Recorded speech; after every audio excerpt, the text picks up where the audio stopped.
festivals that they would have. So basically what would happen is, since there was no school or work, there was usually actually somebody in the home, and this is the time where they had slaves still. So during this time, they would actually have usually the slaves and the servants wouldn't be working of any kind for the family during the time, so they would be able to join and sometimes be like the head of the table, and it would be almost like a role reversal for however long the festival was, starting as a day and getting longer. And they would actually appoint somebody, and I don't know how to pronounce this, maybe you do. It's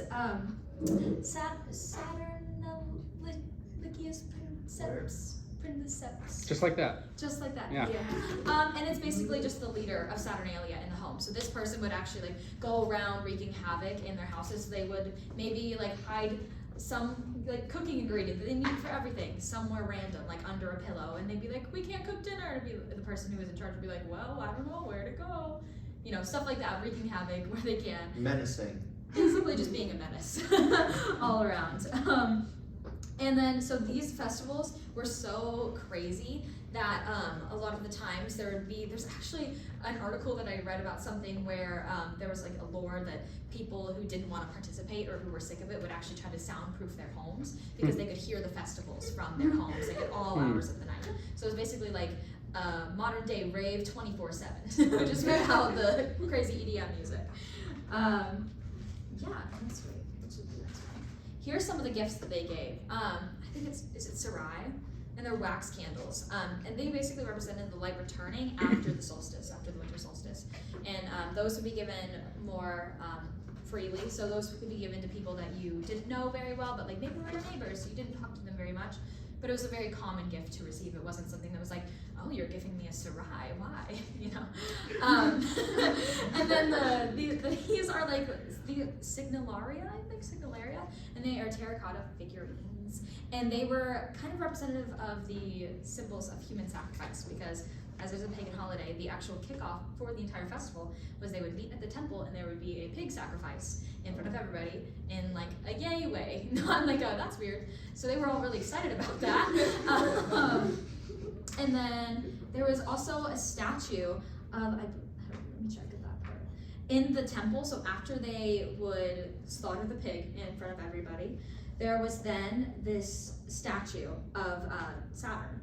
And they would usually Saturn God had like ties around his feet, and what they would do during Saturnalia is actually like cut them off, and like so it was like representative of kind of the freeing nature of the people. Okay, now on to some food. So the feasts, as Gemma said, were very large parts of this entire event. However, the dinner was not as like targeted in terms of what people got excited for. It was more the desserts, but obviously it has some substance and protein. So here, wild boar. I'm not sure if that's what it looked like back then. I'm sure they just like caught them, cooked it, and then just smacked it right down on the table, like, you know, like a big pig or something. And then raw veggies. Oddly enough, pickles. They really, really liked pickles. Pickles were like served on basically every plate that you got. And then bread, huge amounts of bread. And these are actually pictures of like, it's like Roman bread. It's ancient recipes, obviously morphed into nowadays, but that's just, I don't know. It's like that circular, whatever. Now on to the desserts. Okay. Romans did not eat chocolate. It was because it was locals in the Neurotropics. They didn't have. Yep, no chocolate in Rome. So they did sugar snap cookies. Cookies were huge. The pagan holiday kind of went for, like, you know how we have milk and cookies for Christmas? Well, it was similar. They had milk and cookies for Saturnalia as well. Big cookie eaters. These are honey buns. Honey bun, yeah, I think honey buns. Yeah, they're like honey buns. Honey buns, yeah. And then these are pfeffernusse. I don't really know what they are, but they're pfeffernusse. And then these like horribly, they look like they'll break your teeth. These are paprignacks. They're little cookies. Once again, cookies, big. huge. And then nut rolls. So obviously we have like pumpkin spice, like those rolls and stuff. Well, started from a nut roll in Rome. Okay. Next one. Oh, I forgot. Sorry.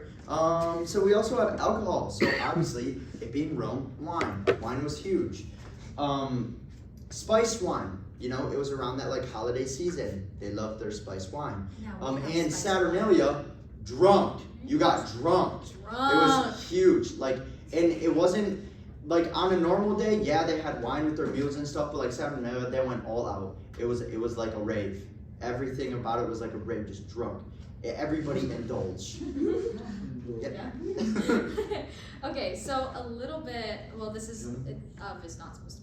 Anyway, so this is about, this is actually a little bit of a myth that was kind of told. There wasn't a lot of stories and like lores that would be told commonly. Like, you know how there's a lot of like storybooks that we can read at Christmas now. They're like, oh, it's a Christmas story.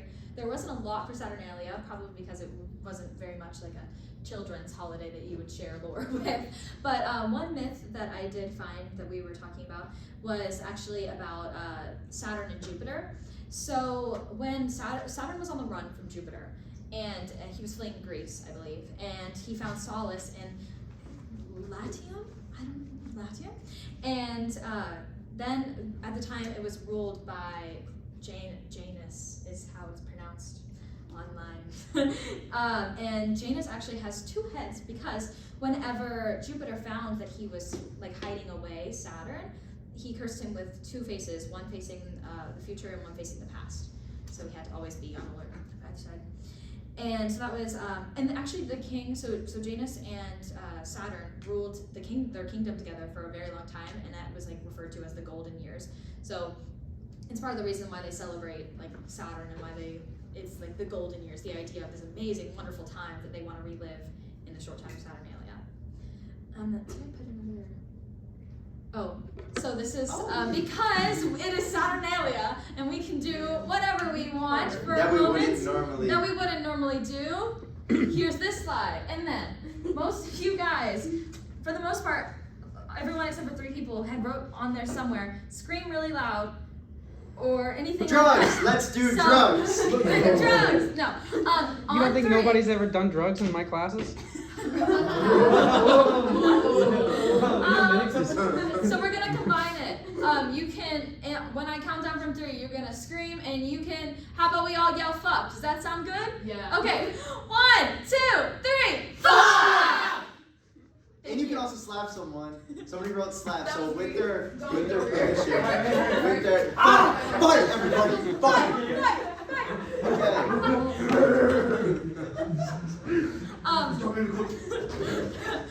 Yes, and then I did also want to say this. It was it's kind of cool. The one thing about Saturnalia, this was inspired by like the research that we did on our asynchronous day, was we had to kind of talk about like, is there an attitude or like a lesson to Saturnalia? And this one isn't. This one isn't like expressly said anywhere. But from when I was learning about it, when I was doing research, and when Quinn did his research, and then we talked about it, was like the same thing.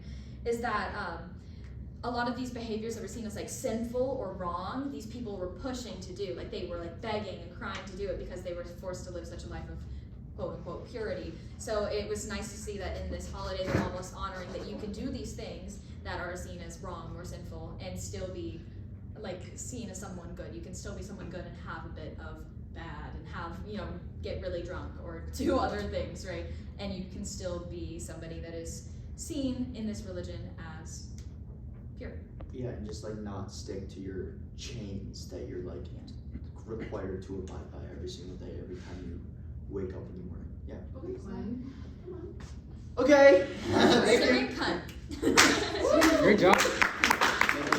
So, do you guys have some questions for them about Saturnalia? Yeah. So, like, you might have answered this when I was in the bathroom, but were there any limits to what they could do on this day? Because, like, I'm thinking, you give me a day with no laws, like, girl, it's so purge? Are they murdering people? Like, well, I couldn't read I didn't find anywhere about any like major crimes occurring, but that's because the holiday mainly focused on the things that you couldn't do that were like still mainstream. Like the things that we do now that are like normal, like going to parties and getting drunk and doing all those things, those are in a normal scheme of things.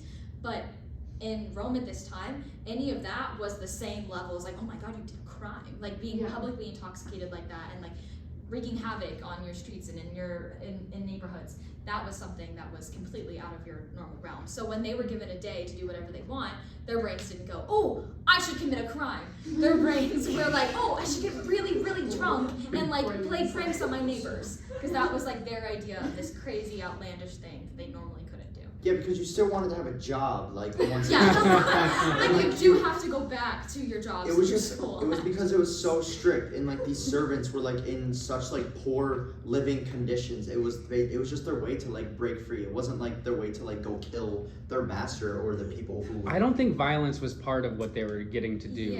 Yeah. But Oh, but it would be now. the sexuality is really the big Yeah, part of it. The adultery, the sex outside of your current relationship, that was one of the really big things. So this was like cheat on your girlfriend's day? Yes. Yeah, Or your husband, you know, whatever it was. You know, that, and by the way, that gardener who's been wanting to have sex with the wife in the villa, they're not only are they not allowed because she's married, but because of social distance. Well, that doesn't matter at all either during Saturnalia. So let yourself have it. Is there anything today like Saturnalia? Actually, there is. It's not. This is from a TV show. Mm-hmm. However, in the Chilling Adventures of Sabrina, there is a festival that they have. I can't remember what it was called. Mm-hmm. But This is that new show. yeah, it's that Yeah. new one, the new version of Sabrina. They actually have like one night where all of the people in the academy are paired with somebody and have to go into the forest and get to do whatever they want. And it's like supposed to be paired with people that they are like interested in at the academy. And then there's a whole episode like featuring that. Of course, it's a TV show, so there ends up being like this person that tries to kill them all. But you know. Is there a place? Nude beaches. Oh, What? Give me okay. another. Yes. But the thing, Yes. what happens on a nude beach does come home with you. But is there Vegas? Happens in Vegas. Vegas is a standing Saturnalia. What happens here doesn't count, or at least that's the mythos, right? I love Saturnalia. It's a super interesting holiday. You guys got into some really interesting stuff with it that I wasn't aware of. Thank you for doing that. I could ask you guys about Saturnalia all day. One quick question is, what is the basic story of how Saturn got bound in the first place? Oh, I did a little bit of research on that. Hold on. It's some religion. Yeah, it was with the.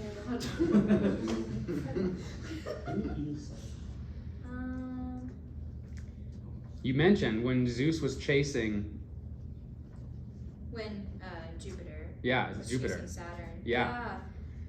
So in that story, Jupiter is the one. Saturn is Kronos. He's a Titan. So all of the Titans are going to be defeated by all of the Olympians, and so you're going to see a shift from the Titanic way of being into the Olympian way of being. The Olympians are like awakened consciousness, no right and wrong, blah blah blah. The Titans represent our instincts and our raw drives. So when you have, when eventually what Zeus will do is he will chain the Titans down. He will bind Prometheus, he will bind the Titans. And so when you take the chains off of Saturn's feet, it's not just Saturn, it's all of the Titans symbolically being unbound, which is our instincts. So it's really like saying this is a day when we're gonna live by and through our instincts and our Titanic nature as opposed to our Olympian order. Yeah. Yeah, I do remember reading a little bit about that. You're what? I remember reading a little bit about that, Mm-hmm. but I didn't focus on it too heavily. I can't believe the pickle was interesting. That must have inspired Yeah. the Christmas pickle. Yeah, there's a lot of stuff with the food Yeah. and Yes. desserts because basically, like Christmas time right now is it's a sweet time. You have a Yeah. lot of sweets. Usually, you give people cookies, you give people baked goods, anything like that. And in Rome, they were huge on sweets. Like that was their main part. Like the dinner was kind of like a brushed over thing. Like people Mhm. got through the dinner to get to the dessert section of the evening. So it would always be, and it's kind of like representative of the indulgent nature of Saturnalia. Interesting. I love that. And the log that you showed, we had a presentation on Yule that I hope you guys will see when I post it. And the Yule is all about the Yule log. And they eat a cake that's a Yule log cake. And it is exactly that cake that you just showed. And it's like, oh, I wonder if there was a connection between So these many cakes. parallels. But anyway, thank you very much. We'll all be thinking about the parallels. That was really, really great.